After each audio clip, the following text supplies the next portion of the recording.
चलिए देखिए, इस क्वेश्चन में भी हम लोग देखेंगे कि एक भाग इसका नियत होगा और एक भाग क्या होगा, अतिरिक्त होगा। एक भाग क्या होगा, अतिरिक्त होगा।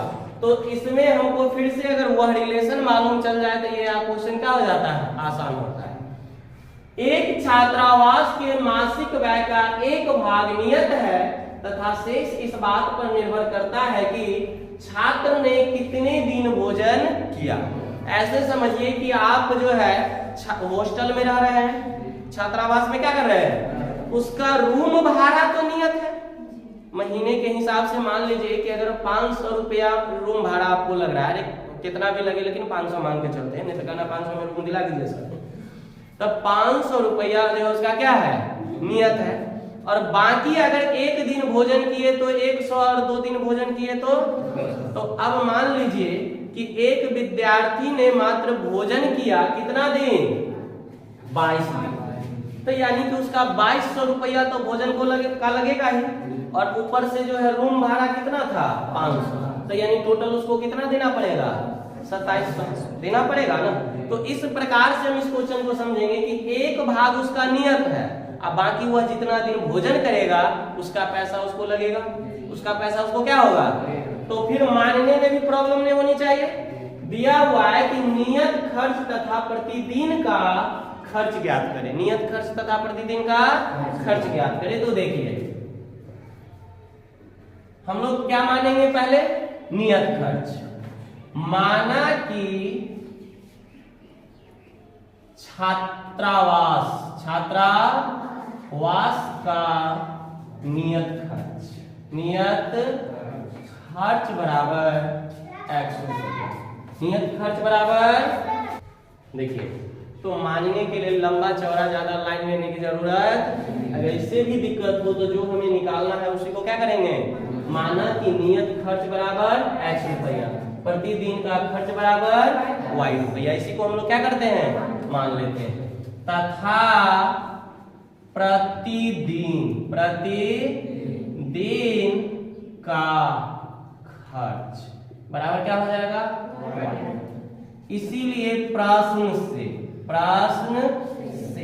हम आपको क्या बताएं कि नियत खर्च तो लगेगा ही, क्योंकि छात्रावास में रह रहे हैं तो जो आपको मासिक फिक्स हो गया वो क्या है, लगेगा ही।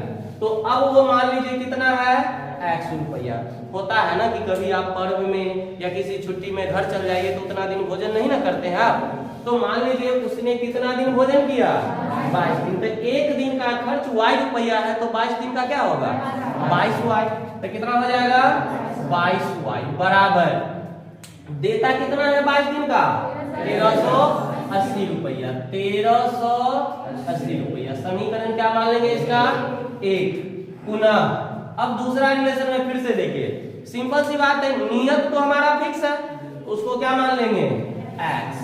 और प्रतिदिन यानी कि 28 दिन तक भोजन इसने किया, कितना दिन किया, तो एक दिन का y रुपया तो 28 दिन का 28y। तो इसको क्या लिख देंगे, 28y बराबर कितना रुपया दिया, 1680। इसको क्या मान लेंगे।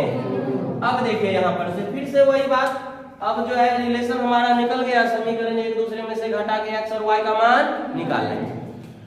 तो क्या लिखेंगे, समीकरण 2 में से एक को घटाने पर, 2 में से एक को घटाने पर, एक में से भी 2 को हम घटा सकते हैं, एक में से 2 को घटा सकते हैं, लेकिन ये देखते हैं कि माइनस वाला टेंशन को हटा दो, इसीलिए बड़ा में से छोटा को क्या करो, घटा दो। तो x प्लस 28y बराबर कितना है, 1680। और x प्लस 22y बराबर कितना है, 1300। प्लस वाला सब किस में बदल जाएगा, माइनस में, ये कट गया। अब 28 में से 22 गया तो बराबर 0 0 3, एक में से गया तो कुछ नहीं। अब देखिए या y बराबर 300, अब बट्टा में कितना, 6 से काटिए, 6 पंचे 0 बराबर कितना आ गया, 50। कितना आ गया, अब y का मान निकल गया। समीकरण 1 या 2 में हम लोग मान रख देंगे। अब देखिए समीकरण 1 से x प्लस 22y है, तो y की जगह पर क्या रखेंगे, 50, यानी कि 50 बराबर कितना है 1380, या x प्लस गुना कीजिए 5 गुना 10 के 5 गुना 10 से 11 बराबर कितने आ गया 1380, या x बराबर 1380 इधर प्लस में तो इधर 1100 तो कितना आ जाएगा 380, तो 11 2 13 हाँ 280।